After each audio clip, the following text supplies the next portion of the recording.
নোয়াখালীর সুবর্ণচর থেকে হাতিয়ায় যোগাযোগের একমাত্র সড়ক সংযোগ সেতু এখন চরম ঝুঁকিতে।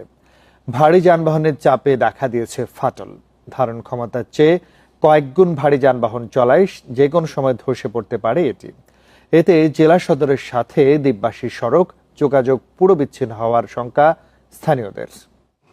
নোয়াখালীর সুবর্ণচরে স্টিমারঘাট এলাকার এই সেতু হাতিয়া, নিঝুম দ্বীপ সহ আশপাশের মানুষের একমাত্র সড়ক সংযোগ। প্রতিদিন বাস, ট্রাক ও বালুবাহী ভারী যান চলাচলে এতে দেখা দিয়েছে ফাটল।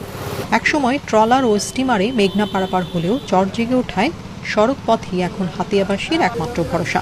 সম্প্রতি চেয়ারম্যান ঘাট থেকে হাতিয়ায় ফেরি চালুর পর বেড়েছে যানবাহনের চাপ। বৃষ্টি দিয়ে 5 টনের বেশি যান চলাচল নিষিদ্ধ হলেও রাতে চলে 20 থেকে 25 টন ওজনের ট্রাক। এতে যে কোনো সময় বড় দুর্ঘটনার আশঙ্কা স্থানীয়দের। 10 চাকার গাড়িগুলা ব্রিজের উপরে দিয়ে যাতায়াতের কারণে বৃষ্টি ফেটে গেছে, বিভিন্ন খুঁটিগুলি জোরে জোরে পড়ে যাচ্ছে। ফাটল ধরেছে, অনেক রড বের হয়ে গেছে। এই বৃষ্টি যদি ভেঙে যায়, হাতিয়ার 8 লক্ষ মানুষের যাতায়াত বন্ধ হয়ে যাবে। একটা বাস ঢুকলে বাইক ক্রসিং হয় না। ফেরি চলাচল হইতেছে, ফেরির কারণে এখানে অনেক গাড়ি বাড়ছে, 2টা গাড়ি একসাথে ক্রস করতে পারতেছে না। নতুন সেতু না হওয়ায় এটি সংস্কারের উদ্যোগ নেওয়া হয়েছে বলে জানিয়েছে উপজেলা প্রশাসন।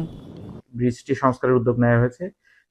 রেট্রোফিটিংস এর মাধ্যমে এই ব্রিজটিকে সংস্কার করে দেওয়া হলে পরবর্তীতে ঝুঁকিমুক্তভাবে যান চলাচল করতে পারবে। নতুন প্রকল্প হাতে নেওয়া হয়েছে, হয়তো খুব শিগগিরই সেটি প্রকল্প অনুমোদন হয়ে গেলে আপনারা সেটির বাস্তবায়ন দেখতে পাবেন। নতুন ব্রিজ হলে সদরের সাথে হাতিয়ার যোগাযোগ ব্যবস্থা উন্নত হবে বলে জানিয়েছে সড়ক ও জনপথ বিভাগ।